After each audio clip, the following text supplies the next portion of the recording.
is is spacings between timbers, and how far can you go with a timber frame.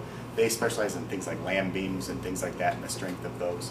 So they're working with the heavy timber kind of industry, and their specifications are coming based on the studies that have come out on how that should be. Because you're absolutely right, it's just been guesswork up till now. Well, not to say that that's completely inaccurate. They're proven. Historically proven guesswork. Yeah, that's right. But yeah, now there are standards. Yeah, we were talking about the insulation value basically of the beer cooler. My only problem with that, I've always had with higher value homes, is beer coolers don't breathe. You're absolutely right. So how do you get your air exchange, especially during the winter when you gotta have everything closed up? SIP homes need to have ventilation. They need to have an actual machine that pulls out bad air and pulls in good air, because otherwise, you're right, it'll turn into a stale mess. It'll be uncomfortable, and you'll feel the stale air. And not only is it an incredible insulate, but it's a sound quality thing too. The house is incredibly quiet. So you're right, it can get very stale, but there are machines that you buy just like you would a water heater for any house that you'd buy for a SIP house that exchanges the air so you don't have that problem. How do you handle termites in the south end? Spray like you would any other house.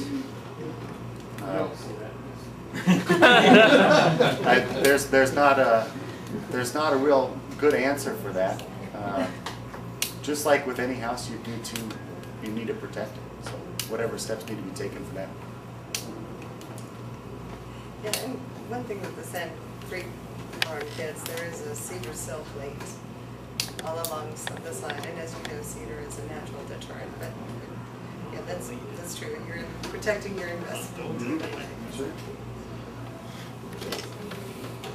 On the Texas timber frames, how is that post in the hill country property, for example? How deep is the post? Is it embedded in concrete? Is there a gap so that it doesn't rot? And how do you deal with the connection between the post and the earth? The timber itself does not sit in the concrete or the ground. There's a steel plate that is embedded into the concrete, and then on that steel plate is a T, an upward plate, and it's welded together. Then it's routed out in the post, and the post is actually sat down onto that plate and then bolted through and then plugged so you can't see it. So there's no physical connection between the timber and the ground, so in termite country you can observe whether or not they're going to be getting an infestation. Sure. And that's the same way the markets are done as well. Yeah, it sits on a cedar sill plate, which sits on metal, which is then connected. What is, I know it's hard to quote prices, but how about the relationship between, if you had a Texas timber frame built a model that Sand Creek did, what would the percentage prices be? What would you be paying for that extra? I would think maybe 15% more for a true timber frame. 15? No, 15%. Depending on the wood. If you get some exotic wood from Alaska, it's going to be, of course, more. And I saw your price kits. They're about, your basic barn is what? Not that much. No, our kits run with shipping and tax about $25 to $30 a square foot. And our timber frames are generally 40 to 60, depending on the wood and the complication of the house itself. That's for just the shell. Just shell. the frame. Frame. And then with the For just the frame, exactly. And then the barn kits, of course, have the wood batten siding and the frame and like 4 windows and a walkout door. But that's the core. Yeah, and then you add about 25% for the SIP shell, and then your dry wood. Yeah, and what we found and what our customers have found is, I may be on the high side, but I'd rather be on the high side. A barn would run about $50 a square foot, and a finished home about $100 using these kits, including the kit. So if that helps a little bit as far as That's a lot more specific than most of the people who are able to quote. So that's really good. Yeah, pretty just good. historically what we found. That's very good. It's tougher with the house because who knows how they're gonna finish it out. You know, Right. are they gonna have mahogany floors and chandeliers everywhere, or is it gonna be sparse and? Yeah, and if you, I mean, and that's, this 2,300 square foot barn office, that was completed at about $100 a square foot and stained concrete. You know, not mahogany floors or anything, but you know, if you be interested in seeing how it was finished, you're welcome.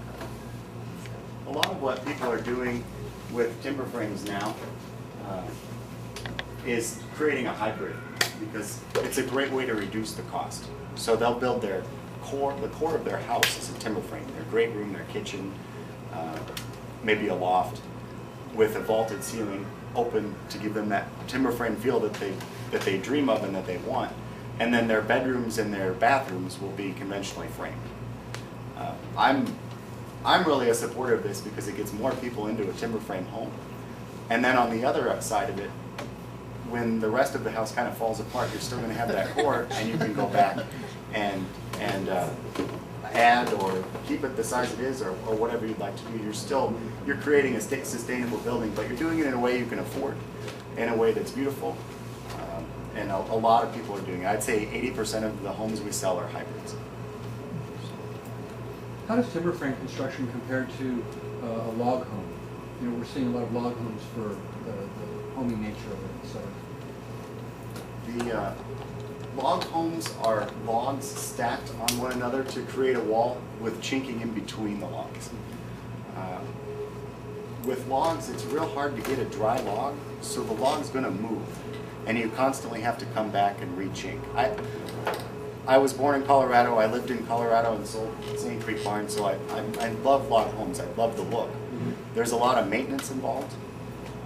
They're not quite as strong, I guess, because there's not as much holding them together as there would be with a timber frame. And timber frames are square and logs are round, and that's just an aesthetic thing. Those are the main differences. There's not the upkeep on a timber frame home that there would be with a log. From a cost standpoint, though, is the one more expensive than the other? I would say timber frame's probably slightly more expensive, but not always. Kind of depends on the house.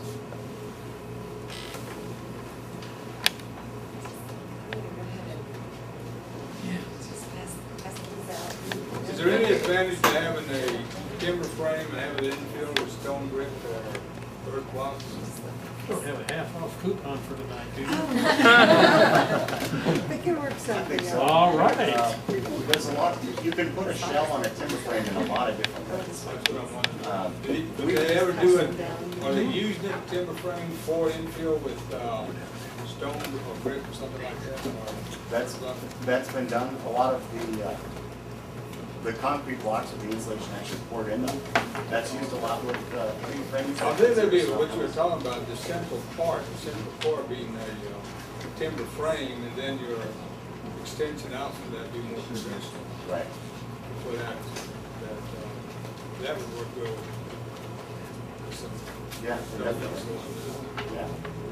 The owner of Sand Creek told me that they have been selling the frames to straw bale builders. People who want to, because, you know, if you want to go Nebraska style with load bearing, that's one way. But a lot of people want to, I forget the name of it, but it's frame with infill straw bale, and they've recognized that that's a market for them as well, and they've sold quite a few.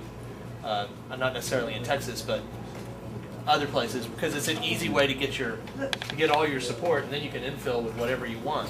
Yes, Right. actually, what we sell in those cases, and we just got a quote, or a request for a quote last week, we sell the pavilion with a special overhang, like a 4-foot overhang, and then the structure works. That's what we had decided for their particular plan. Another thing, as far as, one thing that we were delighted to see is there was a couple from Houston that owned some property in Bertie. And they are talking to us about buying kind of a run-in shelter style to cover and encompass their water catchment system. And I thought that was really a creative idea on their part, you know, so anyway.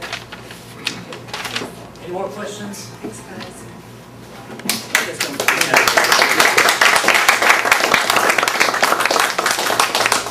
Okay, before I dismiss everybody, I'm going to say my favorite heavy timber story. Okay, I can't go without telling you that story. Now, I might have the chapel wrong, but I think it was Oxford Chapel. This is England. Now, this is very, very, very old stuff. This is Henry VIII time stuff. And there is this chapel that is in England that 400 years old and started showing some signs of age. They pretty much determined, all right, we're going to need to replace these really heavy timber beams and supporting this huge, beautiful roof. And we better start thinking about it pretty fast because it's time to go. And they looked around and said, well, we're not going to replace it with concrete. We're not going to do anything phony about it. We need